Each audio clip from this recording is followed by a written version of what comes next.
Man. She's also really clever too. So I'm going to invite Esha up. I'm not going to give too much of her story. I'm going to let her introduce herself. But as she comes up, can we give her a hand, please? Thank you so much. But as we just keep, as we're taking our seats, did everyone get their tickets? Did anyone buy their tickets over here? Does anyone still want to get tickets? If you do still want to get tickets, we can get Tony to get that for you.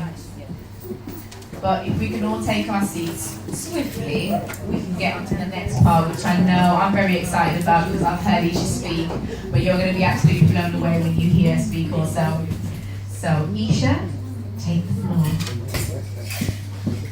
Woo! Good evening, everyone. Good evening, everyone. Good evening. I just want to thank Amina and Winning Women for having me here. And thanks, Smash. You did do a great job. Yes. Amazing job, man. I'm not going to be very long, and then you can ask me some questions. I've got my glasses on because you know it's that time of life when you can't see. I want all the parents in here to put your hands up. Okay. Let's start with this. I am a good parent. I am a good parent. Say it again. I am a good parent. Those who are not parents, put your hands up. You hoping to have children? I'm going to be a good parent. Yeah, you're going to be a good parent. We have to start from somewhere. Who am I? I'm a counsellor by profession, play therapist. I'm a clinical supervisor and more recently a parent coach. Okay, clinical supervision means that I counsel other clinicians. That's what I do. I have a business called Luminous Counselling, and one of the things I like to do, while I like to teach, is teaching parents how to keep their children safe. It's my passion. It's absolutely my passion. I need to stand up. It's my passion. Why is it my passion? Because first of all, without my career, I'm a parent. I have 3 amazing daughters. They're called my gems. This is the youngest one over there. Her name's TC, and she just turned 25. I have a daughter who's nearly 28, and my eldest daughter is nearly 40. So I think that qualifies me to be standing here. I'm in my 38th year of marriage, and I'm married to a wonderful husband. You couldn't ask for anyone better. I think when I got married to him, I got the best that there is. I can still get my breakfast in bed. I can still get massage. He's absolutely wonderful, and he's an absolutely amazing dad, over and above. And I think Smash can tell you that because he's met him. Yes, probably. Yeah? Okay. So some men do get it right. And incidentally, I want to put something on called The Good Dads, because there are some good dads around.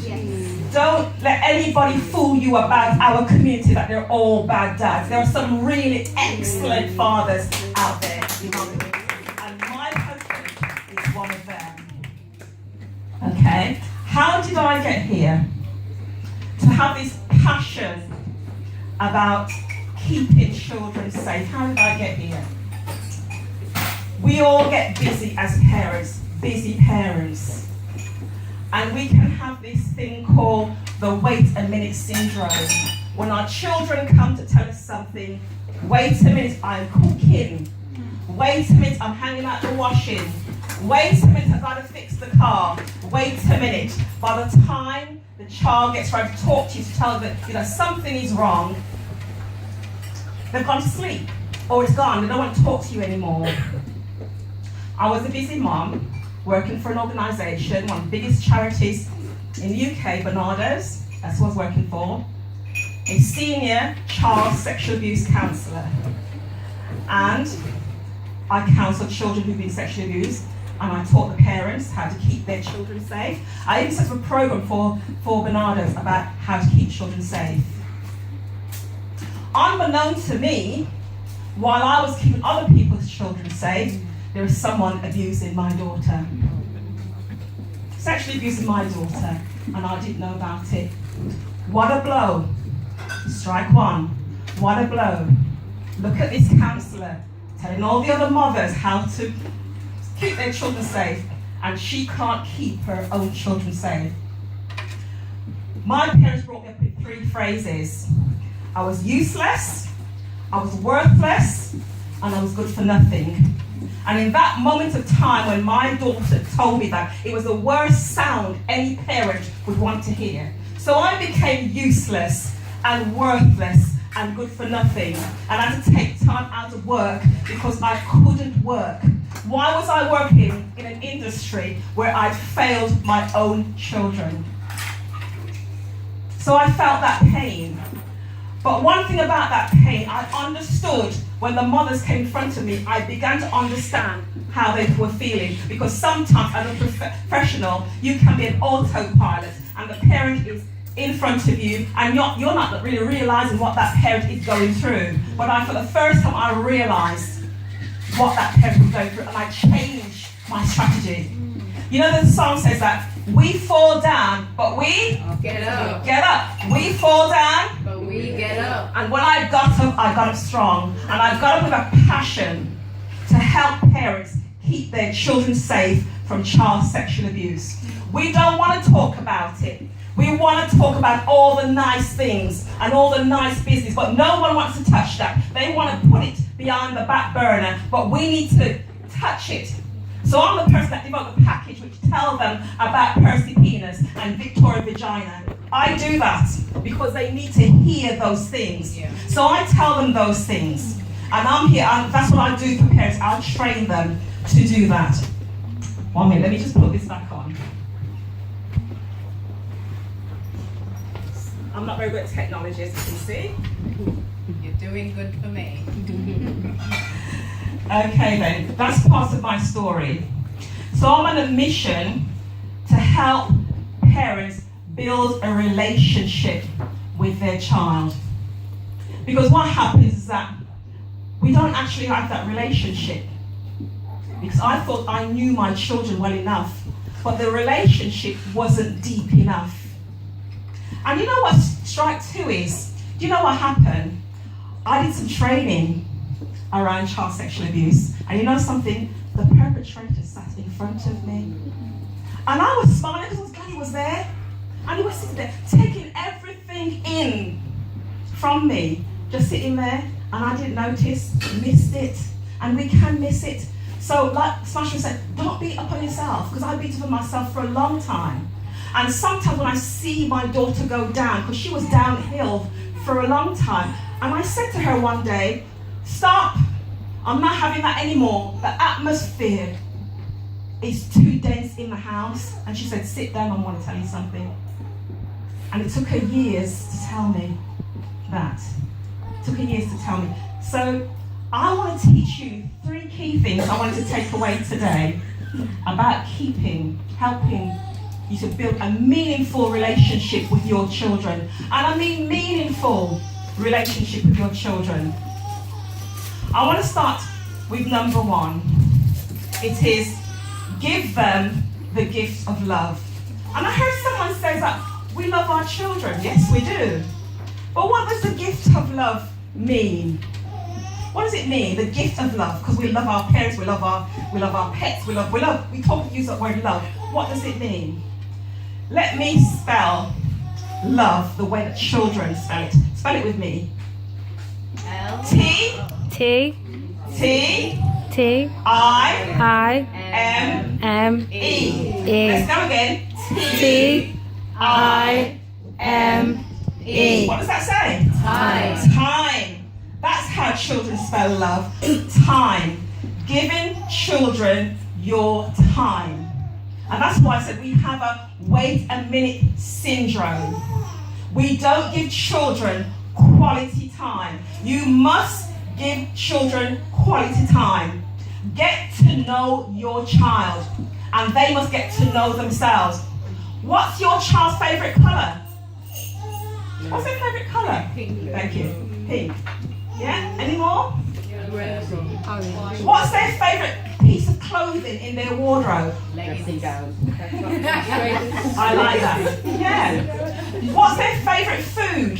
Noodles. Yeah. Get to know your children.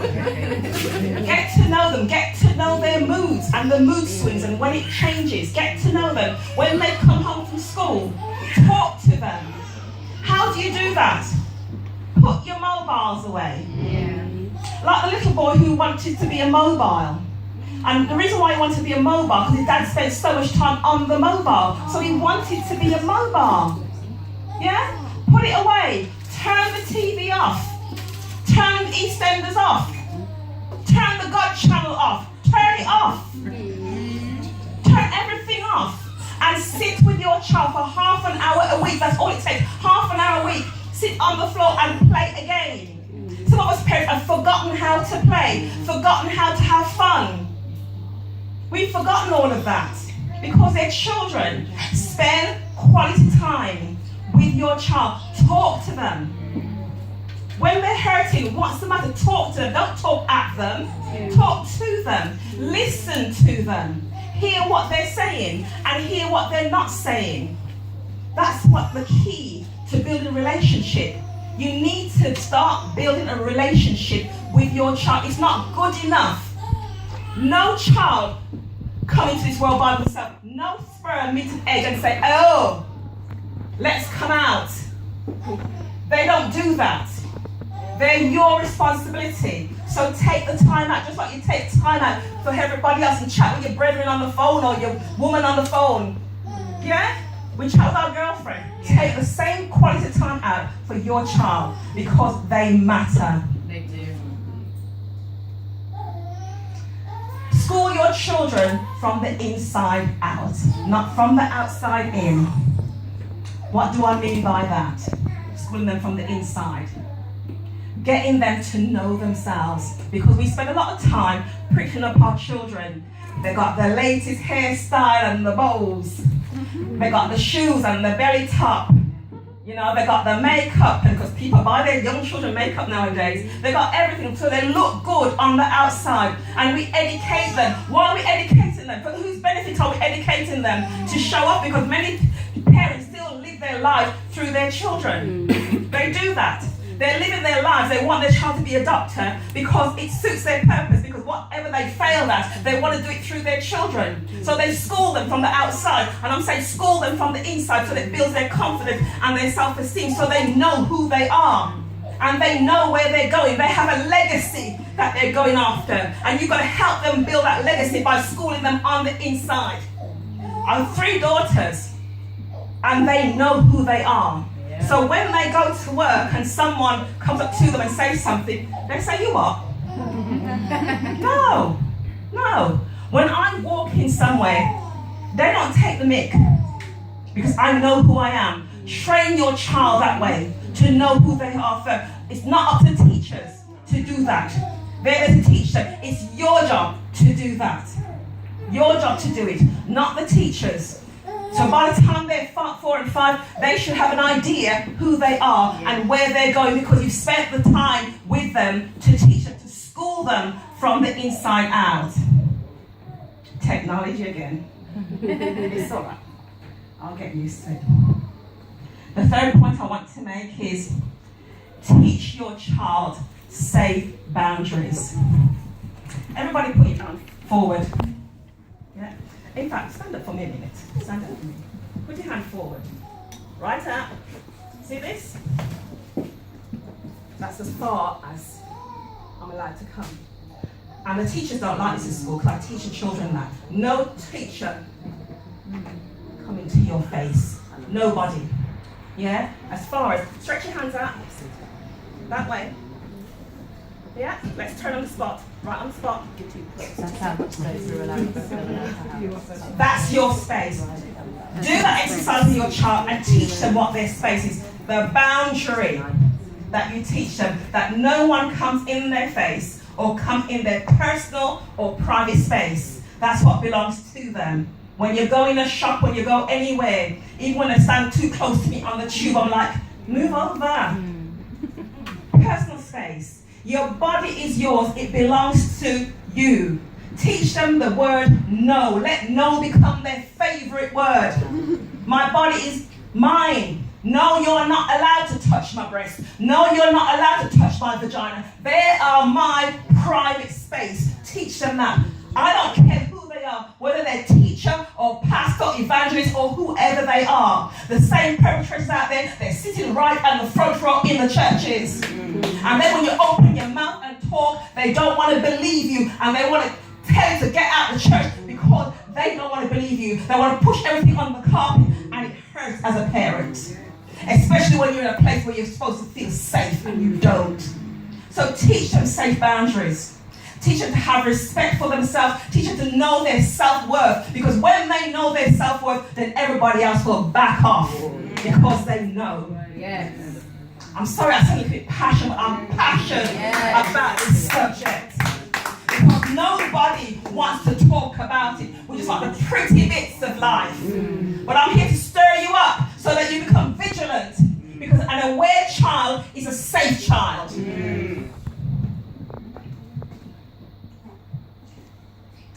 There is no such thing as a perfect parent. Say it again. I'm a good parent. I'm a good parent. I'm going to be a good parent. Yes, you're a good parent. You're not perfect. I'm not perfect. I'm still getting it wrong. I still get told, Mom, mind your business. The conversation don't have anything to do with you. When they're on the phone with their boyfriends, I still get told, Mom, leave it out. Leave it out. I can deal with it, Mom. I can deal with it. Because I'm nosy. Yeah. So there's no such thing. You see, how I was brought up by my parents, I call it the ignorant parent syndrome. Very colonial. Very the belt. Seen but not heard. The only time you heard me is when I screamed because the belt hit me. That's the only time you heard me. That's not how it is. That's not how you build relationship with your child. But don't beat yourself up because you may have got it wrong, but there's room for improvement. Who wants to improve on their parenting? Yeah? I'm a lifetime mom. Any lifetime moms in here? I'm a lifetime mom. Children don't grow up when you love them. I love them. Yes, I'm a lifetime mom. I'm always in their business. Yeah. And I'll always be in their business. I'm coming down now. Today you can begin the journey of better parenting by asking yourself 3 questions. What is it that I'm already doing right? Because you're already doing something right, aren't you? You're doing something right. Otherwise you wouldn't be sitting here. Yeah? Whether or not you've got children, you want to learn. So you're doing something right. So give yourself a hand for doing something right. Come on. Second question. Is what I'm doing now the best that I can do as a parent? Is what you're doing now is the best you can do as a parent, or do you have room for change? Do you have room for change? And the third question, this is an important one, very important one. Am I the parent that I would like to have? Are you the parent that you would like to have? Would you like to be your parent? Yeah? I want you to be able to answer that. These questions will hold you accountable for the positive or non-positive life experiences that your children or child has. Yeah? Technology. Remember this, every child is designed for greatness. And that greatness starts with you. Thank you.